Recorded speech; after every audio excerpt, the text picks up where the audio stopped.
Howdy. Today we are looking at the Opticor Vandal, an updated build on it.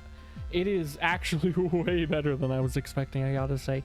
I did a video on it a while back before the Jade Shadows changes, and I was expecting it to be fairly strong. I said in the video that it wasn't great at the time, but I expect it to be really good with gas. And I was very on point with that. Very on point with that. I just never remembered to go back and try it after the changes. But boy howdy, let me tell you, does it work now. And I'm quite glad with that. I am very sorry, I'm horrible at remembering names, but the reason we're looking at this is someone recommended it in, or asked me to, in the comments of one of the other videos. I think it was the status tier list. And here it is. So I hope you're happy. I hope you're satisfied with this. Now, Opticor Vandal is the Vandal variant of the Opticor, which is a photon cannon. Basically, it charges up and shoots a big-ass laser. I don't know all of the exact stats of the normal Opticor, but this one, it has a little explosion, but it says it's a 4.6 meter explosion. It is definitely not. That's a lie. It is way smaller than 4.6 meters. Someone named Lazar, another YouTuber, did a video a couple years ago saying that from his testing, he could see it as around 3 meters. Honestly, to me, it seems more like 2.5, but it's definitely not 4.6. Something else to note is that multi-shot does not apply to the explosion. So multi-shot, if you shoot an enemy, it will still apply normally on the direct hit. However, it will not make multiple explosions. There will still only be one explosion. So the explosion isn't really useful. It doesn't really matter anyways, because the explosion does not make up a very large portion of the damage anyways.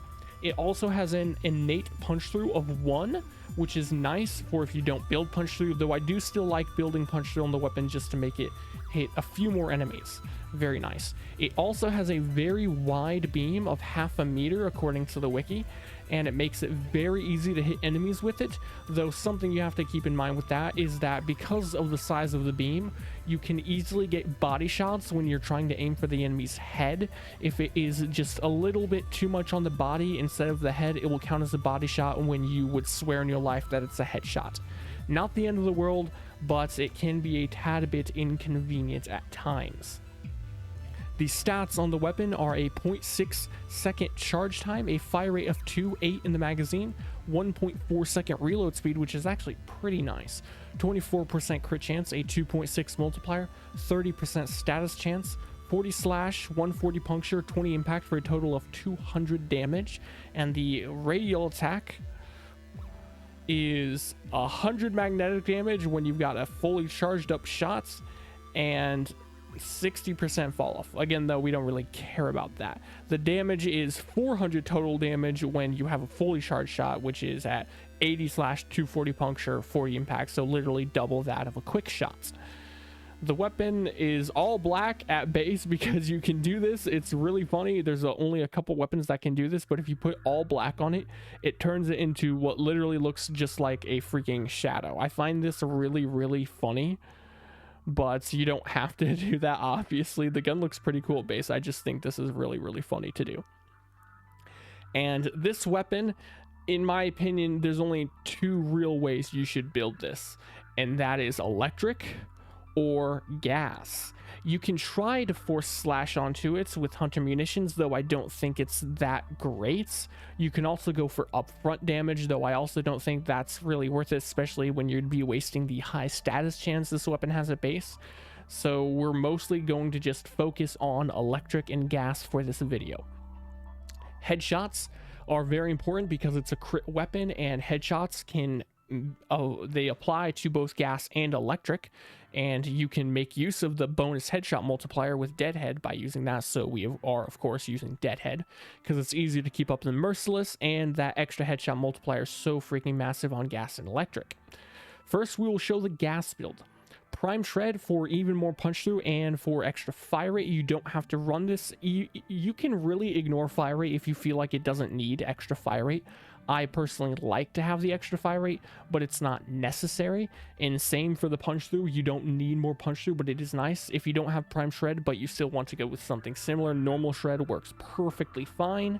You can also go with any of the fire rate mods instead without the extra punch through. It's not necessary. So speed trigger, vial acceleration, and other than that, this is just a flex slot. Really put whatever you want here. Galvanized chamber for multi-shot. Critical delay for crit chance. It does have negative fire rate, which is why it helps to balance out with fire rate as the flex mod, though I also personally don't think it's that bad of a charge rate even without a fire rate mod and with critical delay on. It's not that bad. Galvanized aptitude for status chance and damage on enemies affected by statuses. This is additive on the weapon, though it is still going to give us a lot of extra damage with Deadhead. If you don't want to run this, you can of course run the Elementalist mod instead. This will give you 0.6 extra punch through and a 90% multiplicative status damage bonus. So it won't affect your direct hits, but it will affect your status procs like gas or electric. Now, if you have 3 statuses on the enemy, then aptitude is going to perform almost exactly the same as Elementalist is, assuming you're at max Deadhead stacks. Except it also gives extra status chance. So I think Galvanized Aptitude is the better option here because this weapon does have pretty good upfront damage as well. And having extra status chance just means more consistent gas procs since this isn't like a crazy fast shooting weapon. Though if you go with Elementalist, the damage difference won't be that noticeable most of the time.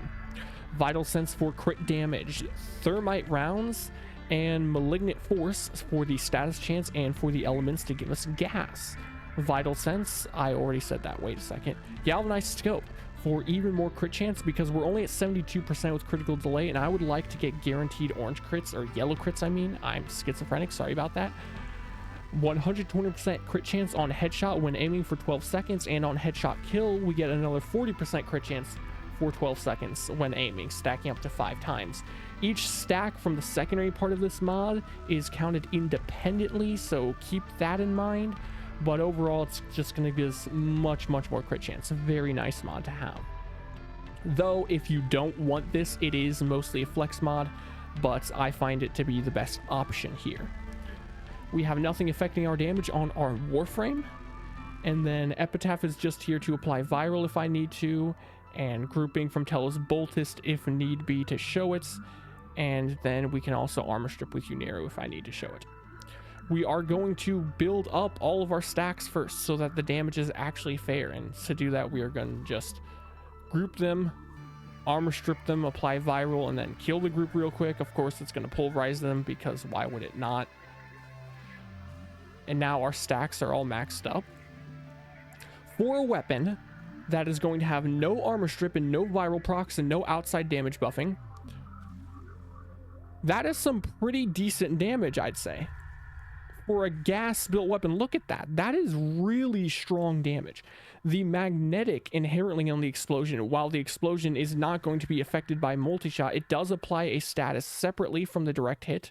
So you are occasionally going to get a free magnetic proc. I wouldn't rely on it necessarily, but it is still there for sometimes when it applies. It'll just be extra nice to have. Look at that. That is... If you aren't someone that like regularly uses weapons or tests weapons out with stuff like gas on enemies without any level of armor strip or viral, this is really freaking good. And then of course, once you start adding in armor strip, viral, grouping, any of those things is going to exponentially increase your damage. So if I do one thing of armor strip, which should be 32.5% armor strip off of my Hildren, and then apply like I don't know, a couple viral procs from my Epitaph, well, now it's going to do some very considerable damage. It can outright kill them with the direct damage, and then the gas clouds can do huge damage to enemies nearby. This is a very good weapon. So much better than it was before Jade Shadows. Before Jade Shadows, I would put the Opticor Vandal, if I had to like give it on a scale of 1 to 10, I probably would have given it maybe a 3. It was that bad. But now I would give it maybe a 7. I think 7's pretty good, pretty damn good, because of course a lot of the Incarnons are 10, but that's because they're overpowered as fuck. For the electric build on the weapon, not much changes at all for the most part, to be honest. We do have to switch from aptitude to rifle elementalist. I already explained that it's not going to change the damage that much. Aptitude still has higher potential and I prefer it. However, I don't have enough mod space to make aptitude fit here, unfortunately. So elementalist it is while I show it. We replace the 260/60 mods with high voltage and Stormbringer instead. We do lose status chance. That's another reason why aptitude would be nice to help keep our status high, because now it's only 48, but we want Stormbringer for bigger electric DOTs, which is very epic. Other than that, all of the other stuff, all the other mods and the arcane stay exactly the same on this build. Nothing else changes. Electric compared to gas is mostly the same, to be totally honest. There's not like a huge difference. Gas is going to have more AoE than electric is. I think electric ends up doing more damage technically, like per shot, than gas does, but I still prefer gas of the two.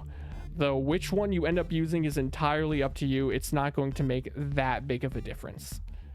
Still quite strong. Again, no armor strip or gas, dude. This is, or not gas, sorry, no armor strip or viral procs or buffing. Oh my god, this is such good damage. Way better than it used to be. I am so happy this weapon is viable now. And then of course, just like the other one, once you add in literally anything else viral, grouping, armor strip, it's going to pulverize. So in this time we're going to group them instead, because before I used viral, but I want to show that grouping's also pretty funny. Look at that. That's the benefits of running electric or gas over something like slash, that you get, or slash or heat, right? Electric, gas, and blast, because they're AoE, they have quadratic scaling when there's grouped enemies and you apply statuses on all of them. So you can increase your damage via armor strip, viral, or grouping for some really funny numbers. That's it for the electric build though. Now let's go into the mission to show this weapon off. I'm going to go in with the gas build for now. I have been showing gas a lot. If you would prefer electric, I guess you could say something, but I already said that they perform mostly similarly. So let's go into a mission with the gas build. Oh whoa, here we are in good old void survival. Very traditional, decent place to test stuff. And this weapon being very delicious compared to other videos. I've made a big change. I'm not running Nodless because I was like, you know what? People are probably sick of everything being more or less just a Nautilus showcase because it's so freaking overpowered, the amount of grouping it has. So we just have Worm Prime here this time instead. I think I do still have Hellstrom on, but I'm not even, I don't even have like duplex bond going because I'm on Hildren. So we have near no viral procs on the majority of these enemies. And the only grouping we can get is if I use my Telesboltus. That being said, it is still going to eviscerate all of the enemies like they're nothing, despite having no viral and no armor strip. And this is base Steel Path stuff. You will never struggle with this thing on base Steel Path with a build like this. It will completely demolish. That is, except maybe Acolytes, depending on it. I don't think this does like crazy upfront damage in my experience, but if we can get a group of enemies and all these gas clouds, it should absolutely eviscerate the guy, since gas clouds can ignore Acolyte damage attenuation. Come here, come to Poppy. That does decent upfront damage, not as much as I would like compared to like other weapons, but still not bad. More than enough to kill the guy. Very, very delicious. Oh my god, this thing is beautiful. There is still the normal Opticor, something that is nice, I guess, depending on how you look at it, is that the Opticor Vandal is not a straight upgrade to the normal Opticor. It is a variance of the Opticor, right? It's another option for it. You get slightly higher crit chance, a higher crit multiplier, I think, much higher status chance. However, oh wait, also I think you get a larger magazine and you get faster fire rate. However, you give up a huge portion of your damage. The base damage of the Opticor Vandal at a full charge shot is 400, whereas the base damage of the Opticor, the normal version, is 1000, 2.5 times that of the Opticor Vandal. So if you want to have a laser gun that does big PP damage, Opticor Vandal does that well, but if you want to have a laser gun that has metric ever-living fuck-ton damage per shot, then the normal Opticor is going to be the play. The problem mostly is just that it has lower status chance. That's the main issue with the normal Opticor, because then you can't quite make use of gas as well as you could normally, gas or electric. There is a workaround to that though. If you are a juicy Lavos main, is you can just use Lavos with that one augment that gives you the forced procs on all of your weapon hits, and that's going to be pretty freaking insane on the normal Opticor. Not just because it goes around the problem of status chance and the normal Opticor has much higher base damage than the Opticor Vandal, but also because of how gas damage works with elemental percentage, and the fact that it is true gas elemental percentage from the augments on Lavos. What is it called? Valence Formation, I think. So the 200% from Valence Formation is actually going to be triple the gas damage that you would be doing if you put gas on the weapon directly, which is obviously a big damage increase. So that combined with the 2.5 higher damage, you are going to be doing 7.5 times the damage with your gas clouds if you go with the normal Opticor in that setup, as opposed to this setup.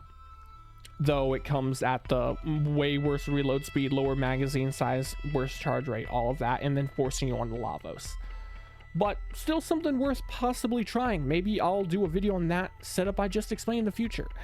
My overall thoughts on this weapon is it's actually very strong. It's going to be a great option for lower mastery rank players, I think, if they can get their hands on it. It's not that hard to get. It's a bit of a grind, to say the least. You get it from Thermia fractures, but it's not difficult to get, just tedious. Very fun weapon. Highly recommend. That's gonna be it for the video though. Oh, whoa, I don't know what else to say other than, you know, Hildred has godlike thighs. You should know that by now. Anyways, if you have anything you want me to do a video on, like Warframe builds, gun builds, that sort of stuff, then leave a comment saying that kind of thing, what to do. Other than that, other closing thought things, how do I go? I kind of feel, I mean, you can kind of tell now, right? I'm talking more, I guess it probably sounds more casual. I try to stay like on point and get through things even though I don't have a script, but the reason I don't normally do a script is I don't want to sound like, I don't know. I guess it sounds more professional to have a script, but I try to sound more like, genuine's not the word, but more like, you know, just the dude talking to you, right?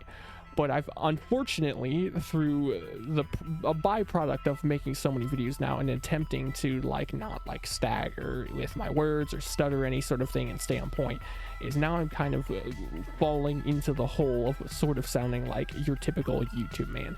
And I'm not really sure what to do about that. I mean, I guess I can't really do much about it. It's either like I do that, or I just, you know, talk more casually, which usually results in me going on tangents and stuttering, that sort of thing all the time. Just a random thing I felt like mentioning. So if you have any thoughts about that, then let me know. That's gonna do it though. If you like the video, leave a like, subscribe. Adios.